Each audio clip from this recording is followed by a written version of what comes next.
There's a lot of opinionated news about pro-Palestinian encampments in colleges across the nation, but GW's is the biggest one in the DMV. It's the closest to Walter Johnson as well as the White House. It started on April 25th, so we went to not only see what was going on, but talk to some of the protesters to know what they're demanding, what they believe, and who they are. Currently, I am on the way to George Washington University in DC, where the pro-Palestine encampment has been going on for about 10 days. And I'm here because after over 200 days of genocide and 76 years of military occupation, we as students feel that we can no longer be complicit in genocide and have our universities be complicit in genocide. So we're here to demand that our universities protect pro-Palestinian speech on campus, that they drop all charges against pro-Palestinian organizers and organizations, that they immediately disclose all investments in endowments, that they divest from all funds related to the State of Israel, and then they end all academic partnerships with the State of Israel. So that's things like study abroad, exchange programs with Israeli universities. I mean, obviously, they're directly advocating for the divestment of their colleges from companies that are either directly working with the IDF, the Israeli Defense Forces, or in some way with the Israeli government, which I do think they have some right to protest, considering that they attend the colleges and they fund the colleges. So. For 9 days, GW President Ellen Granberg and her administration have persistently evaded requests to engage in an open line of communication with the student negotiation team representing the community inside our liberated zone. GW has refused to cooperate. Just after Saturday's press conference, chants begin in the main part of the yard, which separates the student encampment from the community encampment. Granberg in your ivory tower! We the students have the power! We the students have the power! Granberg in your ivory tower! Granberg in your ivory tower! We don't want no Tuesday! We don't want no Tuesday! Give us back 48! Give us back 48! Not another nickel, not another dime! Not another nickel, not another dime! No more money for Israel's crime! No more money for Israel's crime! No more money for Israel's crime! No more money for Israel's crime! This statue of George Washington is draped in a Palestinian flag as well as a black and white keffiyeh, which is a traditional garment from the Middle East. In pro-Palestine protests, it's a symbol for Palestinian support. So most protesters try not to talk to press. And on this community guideline sign, it says not to unless trained. I asked a few people about it, and they said it was so that people who aren't as eloquent in conveying the beliefs of the protest don't confuse or damage the message. I think some of the language can be extreme. I think like some people are using like death and like death threats. I think that can be a little extreme, but I mean, that goes with any protest that happens, so it's like expected. So I think anti-Semitism is always wrong. I think that we need to like distinguish people that are like against what Israel's doing and against Jewish people. And then like same goes for the other party. I mean, do whatever you think is right. I mean, if you think this is what's right, then good for you. If you think supporting Israel is what's right, good for you, then. But I just think that we need to like separate being like racist or like negative towards like a group of people versus like military actions.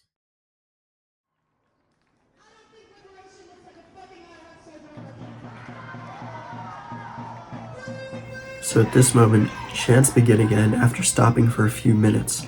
So I head back over, unknowingly recording the subject of the chants. He's a Columbia University alum who lives in Israel and is a current IDF soldier whose unit was the first deployed into the Gaza Strip after Hamas's October 7th attacks. From his YouTube channel, it turns out he showed up to the encampment and spoke to a protester for about 15 minutes. Then other protesters realize who he is, promptly starting more chants in an effort to get him off the campus.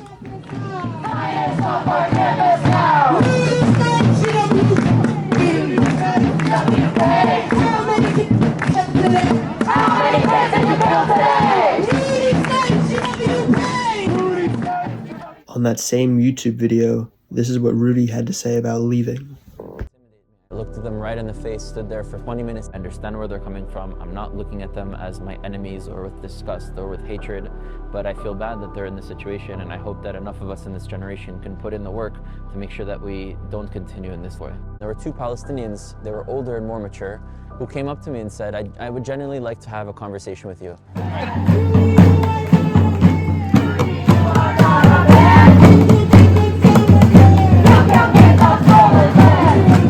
Like a lot of stuff here is like free. Yeah, it's everything. People what they need. Like. So they gave you this? Yeah, I got 2 sleeping bags. Nothing there really got wet. Dude, it's like it started raining like a little more now. What are these? I want to read it. It's the English version of the Quran. You got 2 versions? Yeah, you could put it if you want. Wait. There's a lot of nuances when it comes to that, but I'll try to keep it as brief as possible. When we say one state versus two state, the reality right now is that a two-state solution is a facade. It's something that's used by the powers that be it the leaders in the West or Israel, as like a token to justify the continued ethnic cleansing of Palestinians. And a two-state solution is frankly impossible, and the Israeli leadership itself has said they are against a two-state solution. So in reality, we have a one state. Palestinians in Gaza, Palestinians in the West Bank, and de facto have every aspect of their life governed by the Israeli state. Access to water, taxes go through Israel, administration, jail, like everything actually it's a one state reality.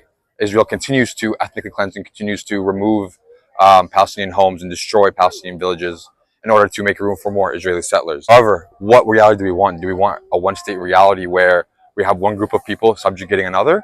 Or do we want to have a one-state reality where the reality is equality and justice for everybody? That's what we mean by we want one state. So I'm also here as a Jewish student because my people have an extensive history of fighting against oppression and fighting for liberation, and I really believe in liberation for all people, and that includes Palestinians as well. I think everyone has the right to say their opinion. Like everyone has their own like right to like support Palestine or support Israel. I just think the important thing is that like people need to have like an understand the issue. They can't be like ignorant about something, and like especially when most people do, they just like hear something then they form an opinion based on one single fact. But I think also about protests, like all these like you see like roadblocks nowadays, like people stop traffic. It's also in universities, like people disrupt like campus like activities, and that's just like that's not productive. That doesn't like help like Palestine or Israel, and that doesn't help the conflict. I think just like complaining about it rather than actually like doing action to solve it isn't gonna help. It's hard to theorize about the potential future. However, what you can do is look at polls, like just neutral polls. Israeli society at large does not want does not want a two-state solution. It does not want to live side by side with Palestinians. It does not want equality with Palestinians. However, Palestinians in the West Bank, for example, a poll found that the vast, overwhelming majority supported one state with equal rights for everybody. In your supported one state with Palestine power, how would that look for Israeli-Palestinian relationships? And in the one state, what would happen to the Israelis and I guess the Jews living in that region as well?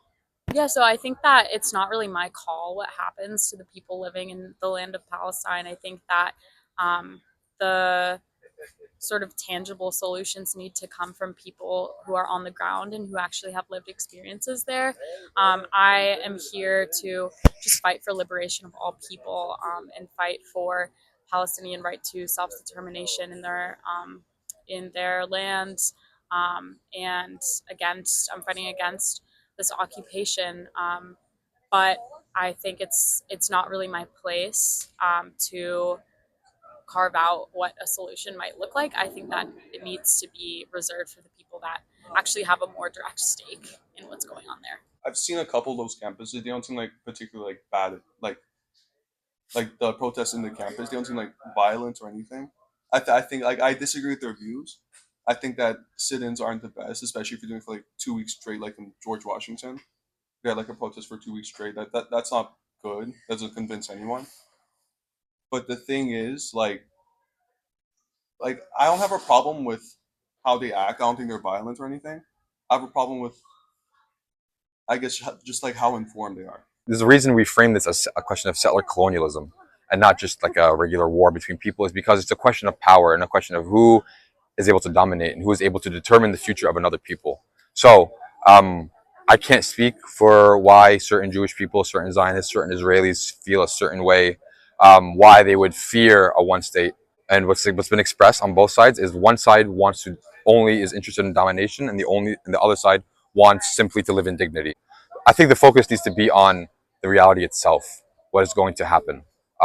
One side has all the power, the other side is an indigenous population with very little actual material power to enact and make reality what they want. My response would be that there's really no reason. Equality should not be fearful for anybody. And this is something that liberal Zionists, all the entire Zionist spectrum, from the most liberal to the most extreme and fascist, all of them reject any form of equality with the Palestinians. A lot of my close friends are from Israel. I know I have a bunch of family in Israel. Like I have a bunch of friends in Israel, and like I just talked to them about the conflict and everything. And what they say that like, Arab-Israeli unity, like Arab-Jewish unity, has never been like higher. Like before the war, a lot of Arabs were like they didn't want to join the IDF. They didn't really want to support Israel. After October 7th, like the numbers were shot up. I think it's like 70%. I think support Israel went from like 30 to 70%. And I don't think Of Israelis or Arab Israelis. Arab Israelis. Yeah, like supporting Israel in the conflict. And I think just like in general, it's not a bad situation in Israel proper. Everything is mostly isolated in Gaza, like everything you hear. That's why I don't hear anything about like anti-Arab violence or anti-Jewish violence in Israel, because like in Israel, like the relations are great. To me, the October 7th attack is not something that can be taken in isolation, right? We're talking about a 75-year-long history of ethnic cleansing, of occupation, of apartheid, of frankly continuous warfare aimed at ethnic erasing any and all signs and culture of a people that have lived there for thousands of years. So to me, October 7th, to focus on October 7th is to miss the entire point. From this point forward, what mistakes in the past have been made? Why have we reached this situation right now? And what are the actual demands being given by the people? One side demands domination. The other side demands simply dignity, the ability to live on their land, their ancestral land, for the refugees living in camps to return home according to international law, and things like that. Talking on the October 7th attack, that's been quoted by a lot of Jews or even Israeli supporters as the deadliest day for Jews since the Holocaust. Does this protest have an opinion on that stance? Yeah, so the reason that we're here, specifically targeting investments to Israel and the state of Israel, is because that's what our universities have a stake in. Our universities are funding what's going on, this genocide that we're seeing, and so that's where we have power as students to intervene, to ensure that our universities are not complicit in genocide. Um, that's kind of all that we are able to impact. We, also being a couple blocks from the White House, we are aware that the visibility of this is important, being in DC. And we also have the opportunity to make demands visible to Congress, to the president. So I think that, when we're here advocating for Palestinian liberation, that's because that is what our universities have a stake in. Why do you think so many people are deciding to join these protests? I think mostly it's like just like a trendy thing. Like if you go to these protests and like you ask people like what they actually know about the conflict, most people don't know anything. Like they say like, oh, I heard about this on Instagram or on like Facebook or some other social media platform, but they aren't actually invested in the issue. Honestly, I think people focus way too much on Israel Palestine, especially compared to other wars going on like Russia Ukraine, which no one talks about nowadays. I just think people need like a lot more like, they need more knowledge, and they need to have like a better understanding of the conflict where like they can actually like, have like opinions. People try to create this rhetorical dichotomy between, on one side you have the Palestinians Muslim, on the other side Jewish people, Jewish. But of course Palestinians have and always have been, it's an ethnic group. So it's not really this Muslim versus Jewish holy war. It's the conflict is very modern, it's very geopolitical, and I don't like people trying to make it into some long-standing religious cultural feud. Now there is one piece of rhetoric that has been used by the anti-Israel protesters that is very controversial: the river to the sea. But now some people conflate this as being kill all Jewish people, genocide. And I'm sure maybe some people use it like that, but for the most part, this rhetoric is being used against the concept of a Jewish state, and probably in support of a one-state solution, like a secular state that takes up the whole area and is made up of Jewish and Palestinian people together in a democracy. I think a lot of people support this now. Whether or not that's a realistic solution, who knows? We can't really tell, but I think it would definitely be better if it could happen than what we have now. Because what we have right now is basically an apartheid. It's clearly not working. If 1.1 million people are at the IPC phase 5 level of starvation, which is famine, then about 200 people are dying per day. What is your connection coming here? What made you want to come here specifically? We see what's going on in Gaza. We see it's been going on for almost 80 years now. And then we finally have a student movement that happened during the Vietnam War, and it was important then. And I think that what's going on now is also important. I believe the student protest is going to keep going, keep growing. It doesn't matter how many encampments they take down. They're going to keep coming. It doesn't matter. This is important to a lot of people right now.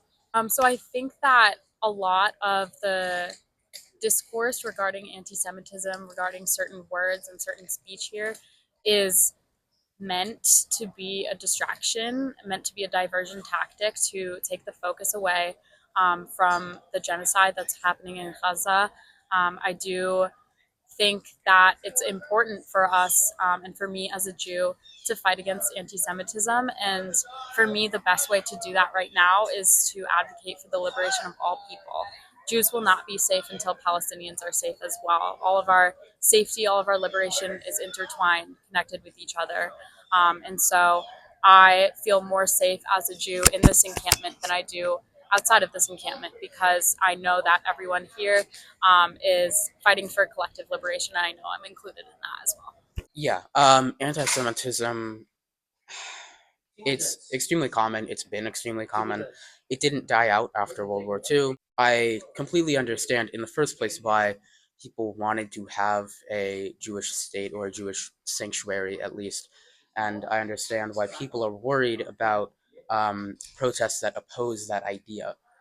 I think people assigning anti-Semitism to anti-Zionism and pro-Palestinian movements comes from the idea that Israel and Zionism is fundamentally representative of the Jewish population and is the only or the biggest safeguard we have against anti-Semitism, which I don't think is true. Do you know if there's some type of unified view that people here have for a free Palestine?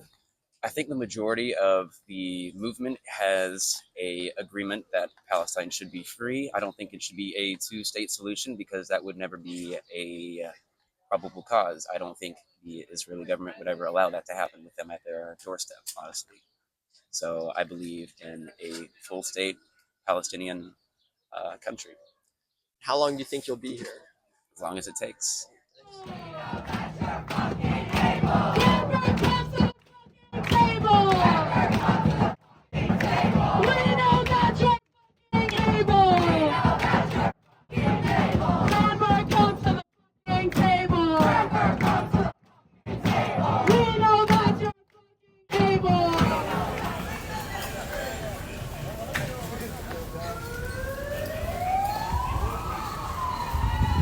Everybody up!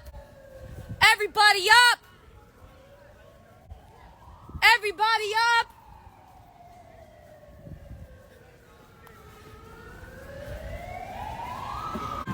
Palestine will live forever! From the sea to the river!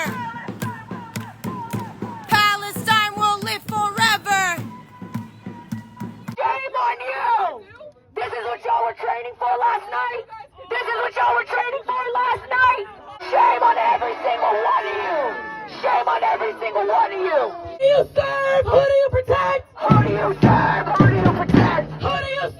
Who do you protect?